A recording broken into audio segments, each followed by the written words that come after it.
Hello, comrades, and welcome to an unabridged reading of the Turner's Falls, the Branch Line Saga story that I wrote for the 3/4 of an Idiot show.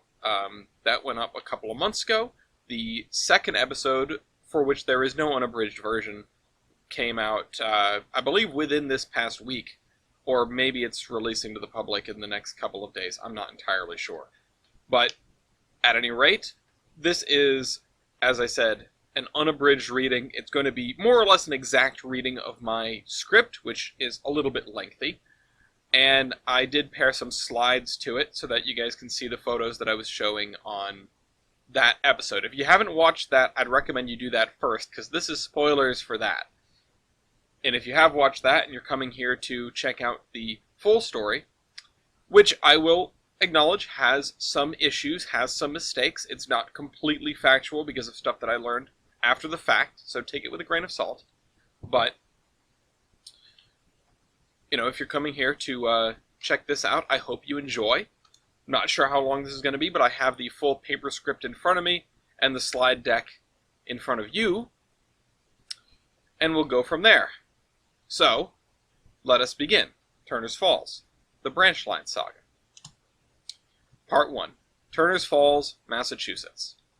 The site which would become Turner's Falls formed on the inside of a river bend in western Massachusetts, just east of Greenfield, which was established in 1686. The river that separates the two towns is the Connecticut River, the longest and largest in New England.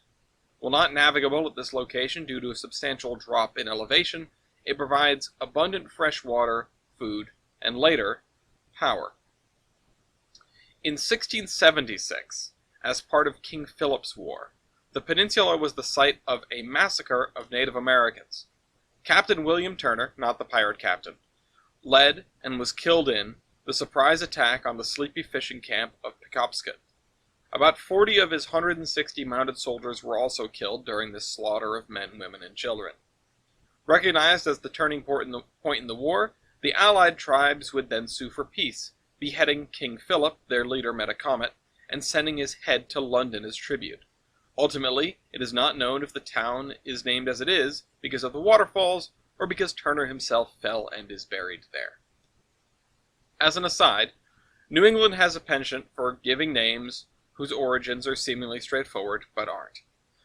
The quickly outmoded Blackstone Canal was built on its namesake river between Providence, Rhode Island, and Worcester, Massachusetts, but the Blackstone Canal was not named for black stones. It was in fact named for Reverend William Blackstone, the very first European settler of what would become Boston in 1625, and later what would become Rhode Island in 1635.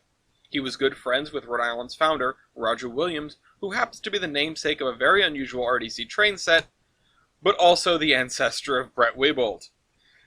Incidentally, his purchase of land from the Wampanoags was the spark that later lit the flame of King Philip's War. This aside is necessary because nothing else noteworthy happens in Turner's Falls for the next about 200 years. In 1868, a paper magnate named Alva Crocker from Fitchburg, Mass. realizes the power of the river and falls. He wanted to harness this power to build a great city, like Lowell or Holyoke, Massachusetts, which have populations of 100,000 or 38,000 today. Also, this site was barely over 2 square miles in size. Nevertheless, Crocker wanted his planned city and set to work. He had a dam and a reservoir canal built to power mills, sold off lots for those mills, devised a street grid, and sold off lots to prospective mill workers. The main street, called Avenue A, was to be a grand tree-lined avenue. Surprisingly enough, people came, and so did the railroad. Part 2. The Turner's Falls Branch. By the end of 1868, within the year of its founding, a railroad had already bridged the Connecticut River and entered Turner's Falls. The Vermont and Massachusetts Railroad built a branch north into the budding village, with a depot downtown on Avenue A, and an industrial spur that crossed the canal to serve the mills. It opened for business in 1871. The V&M had been chartered back in 1844, and immediately merged another railroad into itself. That railroad was the Brattleboro and Fitchburg Railroad of Vermont. not to be confused with the Fitchburg Railroad of Massachusetts. It is unclear if the Brattleboro and Fitchburg even had any track in 1844, much less rolling stock or equipment, but those are minor details. The V&M then built about 14 miles from the city of Fitchburg, Mass., west to an unincorporated village called Baldwinville, and turned operations on that segment over to the other Fitchburg Railroad. Free from the responsibility of running trains, they continued to build, and by 1850 they'd made it to Greenfield. A couple decades later, they were running trains into Turner's Falls. While it isn't strictly relevant, the following passage should give an indication of how unstable the railroad industry was when the Turner's Falls branch opened. And I quote, "The original main line of the V&M, north from Miller's Falls, was leased to the Rutland Railroad in 1870, which leased itself to the Vermont Central Railroad in 1871, which became the Central Vermont Railroad in 1872. This was a continuation of the New London Northern Railroad, built south from Miller's Falls in 1867, and also leased to the Vermont Central in 1871. That's 3, possibly 4 mergers in the span of 4 years, depending on how you read it. 2 years after all that, the Fitchburg Railroad takes over the rest of the V&M, including the Turner's Falls branch, and also the Troy and Greenfield Railroad to continue expanding west. This was, of course, all masterminded by none other than Alva Crocker himself, who owned the V&M, the Fitchburg, and the Troy and Greenfield. Turner's Falls was his side project. For the last 2 decades, he'd been building a railroad empire to take on the local Goliath, what was, at the time, the longest and most expensive railroad in the United States, the Boston and Albany, all 200 miles of it. The B&A, for its part, didn't seem to care about Crocker's endeavors at this point, possibly because they were incomplete. In the neighboring town of Florida, the Troy and Greenfield remained discontinuous thanks to 5 miles of rock at a place called Hoosick Mountain. The Troy and Greenfield had been chartered by Crocker just 4 years after the V&M, with the unstated goal of finishing the route from Boston to the Hudson Valley. The west end would be in Troy, New York. The east end would be at the junction with the Vermont and Massachusetts Railroad in Greenfield. They built from both, reaching the site of the tunnel in just 3 years. Construction then began in 1851, using a prototype tunnel boring machine which made it all of 10 feet before breaking down. After that, they resorted to digging by hand, early pneumatic drills, and later the first commercial adoption of nitroglycerin and blasting caps. Facing an Appalachian peak of porous stone and watery clay, it became immediately clear that digging the tunnel would be no simple task. The distance alone was staggering, and workers cleared a straight-line path over the top of the mountain, building 6 sighting towers to ensure alignment during a resurveying in 1866. Meanwhile, the tunnel was dug at 4 faces, from the east, from the west, and outwards from a central shaft in both directions. It was in this shaft that one of the most horrific accidents occurred. An explosion of naphtha fumes ignited the hoist and destroyed the pumps, collapsing the only means of escape for 13 men as the tunnel filled with water. The noxious gas lingered in the shaft, and a worker lowered down as rescue was overcome before reaching the bottom. While he would report no survivors, later expeditions would find the men lived long enough to fashion a raft before suffocating to death. Nearly 200 people would die building the Hoosick Tunnel, giving it the nickname the Bloody Pit. It would open in 1875, after almost 25 years of construction, and despite catastrophe and tragedy, the engineering paid off. It was misaligned by barely half an inch. Alva Crocker does not live to see the tunnel completed. The 1874 merger that formed the Greater Fitchburg Railroad was done just months before his passing. But with its troublesome past in the rearview mirror, Turner's Falls becomes better off than ever, with direct connections to both the hub of the universe, Boston, and the West, New York State. The village booms. Almost 3 decades later, the Fitchburg Railroad would be subsumed into the Boston and Maine Railroad, presenting incredible opportunities for Crocker's pet project. His ghost, with all likelihood, looked on with elation. Only, the B&M isn't alone up there.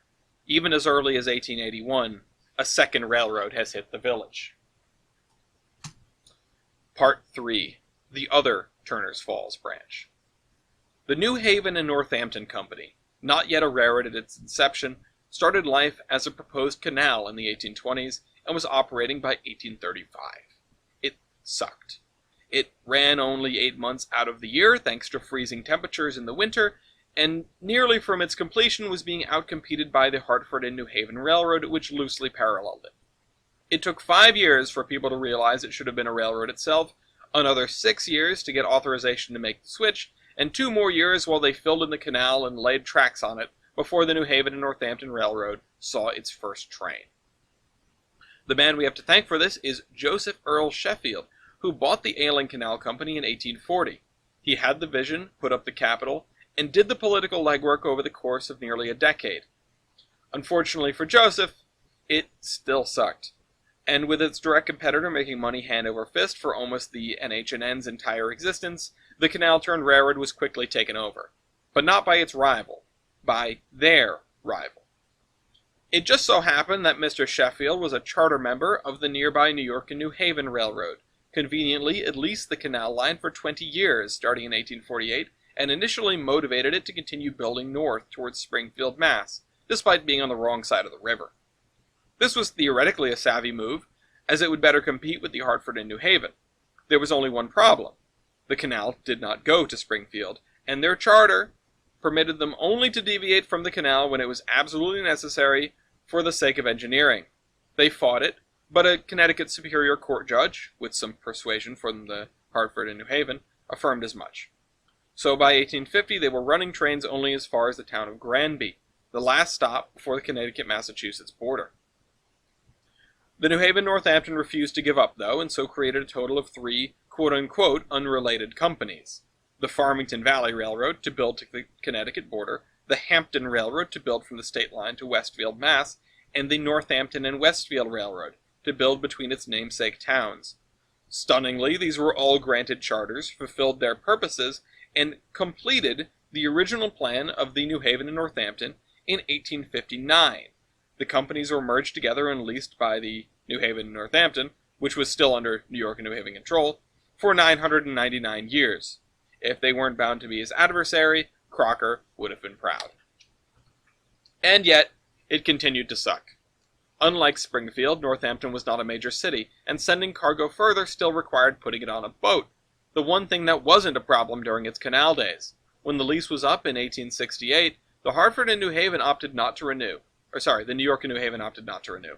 It's worth mentioning that the rival Hartford and New Haven was also pitching in for this lease, as a part of an eventual gentleman's agreement between the two companies to prevent the New Haven-Northampton from building northward. Hundreds of thousands of dollars had been spent by two rival companies to shape the fate of a catastrophically terrible railroad, in a display of absolute futility. So, in 1869, suddenly missing both of their sugar daddies, the orphan New Haven and Northampton began a rapid expansion with nobody to stop them but common sense. They built branches to a number of small towns, through a valley so difficult they named it Satan's Kingdom, and eventually started switching to steel rails. They continued northward, culminating in a 27-mile extension to Turner's Falls, Massachusetts. And this is where the Boston and Albany comes back in. While the New Haven-Northampton was on their own, its previous owners had merged to form the infamous New York, New Haven, and Hartford. The new president of the B&A, while still uninterested in Turner's Falls, wanted to get his hands on the New Haven-Northampton to parallel the New Haven's north-south line in Connecticut. That level of potential competition greatly alarmed the fledgling monopoly, and they went straight to the canal line's majority shareholder, Joseph Earl Sheffield. Both railroads put in steep offers, but with Joseph having been a founder of one of the New Haven's constituents, he was probably a little biased when he made his choice. The New York, New Haven, and Hartford came away with the majority stake in the New Haven and Northampton in 1887, frustrating the Boston and Albany, but securing the major Connecticut markets and the New York City to Boston through traffic. And thus the New Haven and the Boston and Maine went side by side into Turner's Falls, crossing the Connecticut River on bridges less than a quarter mile from one another. So close you could see one from the other, even on the winding river, and these were not bridges to trifle with. Part 4. Bridging the Connecticut River. The Connecticut River is impressive. Even at Turner's Falls, well over 100 miles from the sea, it maintains a width of 500 feet or more. The rough terrain around Turner's Falls, on account of the river's erosion, The very same terrain that gave the milling industry the ability to take root heavily restricted rail approaches. At least by 1880, when the overgrown New Haven Northampton was trying to make their entrance, iron bridges had become the standard. The New Haven Northampton built a beautiful iron 3-span Whipple truss with wedges on its stone pillars to break up ice and debris. The metal was forged by the Keystone Bridge Company of Pittsburgh, Pennsylvania, of course delivered by rail and constructed on site. Today it is recognized by Massachusetts as a historic metal truss bridge and is the 6th oldest in the state's registry. On the other hand, the Vermont and Massachusetts took a different approach, figuratively, literally, and not by choice. Without the benefit of the proliferation of the metal truss, the spans would have to be short. Without the ability to regrade their approach, the bridge would have to be tall. And without the deep pockets of a larger railroad, or even a guarantee of return on investment, as Turner's Falls had only just been founded, the bridge would have to be cheap. There weren't many options that checked those boxes. But in a stroke of genius, or perhaps madness, the Montague City covered bridge was envisioned. An enormous, 5-span wooden covered bridge with a road in the expected location and the railroad grade on the roof. Wood was cheap and plentiful, and the spans would only be about 150 feet each. The road would be tolled to recoup the still exceptional costs of constructing such an absurd bridge. It came to a total length of 755 feet, not including the approach spans. The railroad's placement on the second story of the bridge was pragmatic to keep it level, but it was not covered as the name might suggest. In truth, the covered portion of the name covered bridge refers only to the trusses themselves being covered, not the traveled way. When the bridge was completed, it gave the impression of a gargantuan box girder made of wood, but was in fact 5 arched truss spans shrouded in shingles and siding. It was undoubtedly imposing, and its design was so landmark that the schematics are stored in the Library of Congress. It was awesome, in the biblical sense of the word. Its name comes from the road it carried, Montague being the larger municipality in which Turner's Falls is located. Little is known about the other bridge, beside the wooden monolith, another iron trestle for the local trolley company that ran between Greenfield and Montague, constructed sometime before 1924. Living somewhat literally in its neighbor's shadow, it appears in most photographs solely as pillars, or with the tip of each arch petite truss picking out. Nevertheless, all 3 of these railroads, with barely a handshake and a ham sandwich between them, risked it all to get into what was sure to be the next industrial capital of the world. Part 5. The Great City. Despite its diminutive size, the trains weren't coming for no reason. Even in the very year of its founding, the plentiful hydropower drew in aspiring industrialists. The John Russell Cutlery Company was the first to build on the canal, employing 1,200 people at its height and making a product recognizable to this day, the Jim Bowie knife. They were followed closely by a cotton mill and a power company that invited the electric trolley to Avenue A. Irish, French-Canadian, Polish, and German immigrants flocked to the village. An opera house with 1,000 seats was built in 1874. Turner's Falls may not have been a large place, but it was a surprisingly wealthy one, with direct trains to New York City and 4 hotels in the early 1900s. And while its meteoric rise in the late 19th century was being tempered by the limitations of its terrain and geographic size, with respect to Crocker's legacy, it should be no surprise that it was the town's paper mills that continued pushing the envelope. All 4 of them. The Montague Paper Company was founded in 1871 and merged with the adjacent Turner's Falls Pulp Company 4 years later. They were now vertically integrated, being one of the first paper manufacturers in the country to make their own ground wood pulp, or ground wood pulp at all. In 1912, they produced newsprint for all of Massachusetts and beyond, revolutionary in that they used cotton waste as part of the fiber. It can be assumed that Griswold Cotton, one of their other neighbors, provided the waste through a partnership. And while they were the smallest of 17 mills merged to form International Paper, they still produced 6 different types of print in 1922. The Turner's Falls Paper Company was also acquired by International Paper in 1898, and was only a few years younger than Montague Paper. It was a capable works, operating night and day, producing newsprint at the turn of the century. And yet, Less than a decade later, with its responsibilities shifted to Montague, the buildings were noted as boarded up and vacant on local fire maps. It's possible that they were the canary in the coal mine for Turner's Falls industry, but it was far from unusual to see mills rise and fall. Mill fires in particular were alarmingly common in this era, and in decades prior it was not unusual to have a mill burned to the ground only to build a new one on the spot. Paper milling in the 1800s used relatively simple machinery and techniques, and the only thing truly lost would be the time taken to reconstruct a mill. But once the 20th century set in, with newer and larger mills built in virgin forests, there was no advantage to rebuilding an older mill when ones with better technology already existed. Combine that with the ongoing conglomeration of the paper industry, with names like International Paper, Hammer Mill, Paper Logic, and Southworth, and a destroyed mill's production could easily be shifted elsewhere. By the mid-1920s, the shining greatness of Turner's Falls was developing a distinct patina. The impacts of the Great Depression go without saying.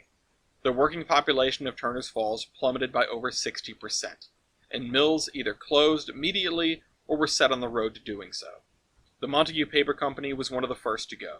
It was followed by the Turner's Falls Paper Company, which, despite its seemingly derelict physical plant, had been perplexingly kept on life support by International Paper. John Russell Cutlery shut its doors as well. The Keith Paper Company and Eslick Paper weathered the storm independently, which may have been the only reason for their survival. Both would last well into the modern era, with Eslick only closing its doors in 2017. Keith went under in 1994. The railroads suffered as well. As early as 1925, traffic patterns around Turner's Falls were changing, and the B&M started to deprioritize maintenance on its right-of-way. The old wooden bridge was too expensive to keep sturdy enough for trains, so they sought trackage rights from the New Haven to balance the books. That done, they removed their tracks and installed a makeshift roof, content never to spend a dime on the old Montague Bridge again. For 11 years, the two companies shared what was left. And just when it appeared that all was lost, Mother Nature, or Crocker, saw fit to add insult to injury. Part 6. The Great Flood. In March of 1936, still reeling from the Depression, the whole of New England was struck by extreme flooding. Two storms, on the 12th and on the 18th, shattered rainfall records with as much as 10 inches dumped in a span of 24 hours. A dam burst in Uxbridge, causing a 15-foot-high wall of water to flow down the Blackstone Valley, and another dam in Holyoke barely survived with severe damage.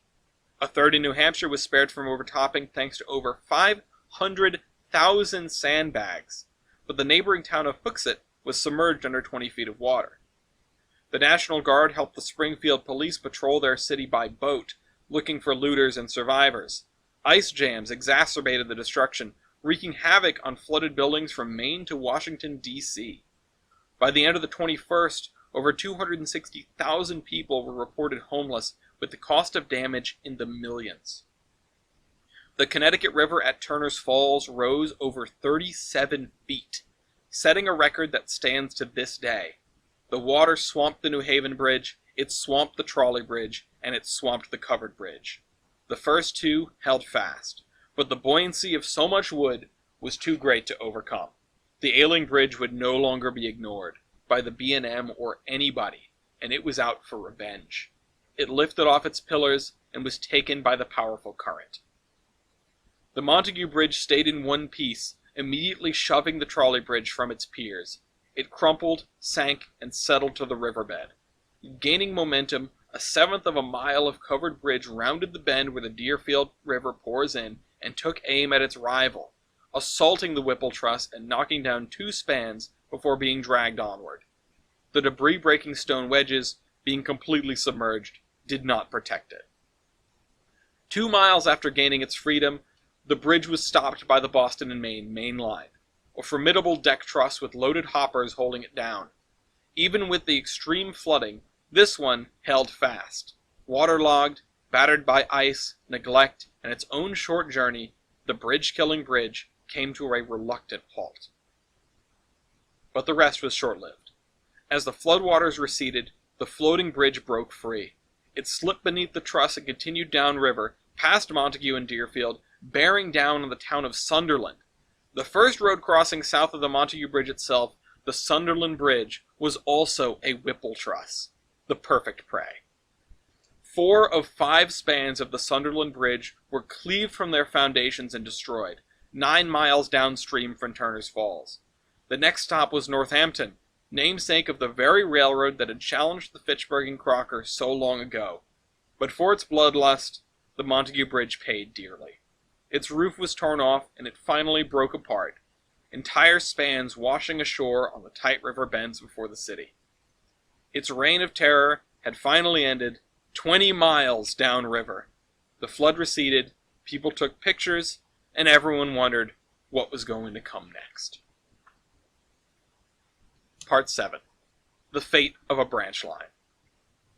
While it is doubtful Alva Crocker could have ever envisioned the bridge warfare that ensued, the score was settled when the Boston and Maine and the New Haven pooled their money to reconstruct the demolished Whipple Truss. 2 new spans were ordered from the Phoenix Bridge Company, also in Pennsylvania, of a robust Warren Truss design. It reopened before the year was through. The original V&M alignment was abandoned, its western approach converted to a junkyard spur, and the Montague-covered bridge faded into obscurity. The most permanent monument to the masterwork in its rampage is the wreck of the trolley truss, still on the riverbed to this day. It doesn't even have its own Wikipedia article, instead sharing space with its successor. 11 years after the floods, a new steel bridge was built on the site. The Montague City Road was once again connected across the Connecticut River, this time without a toll or a railroad on the roof.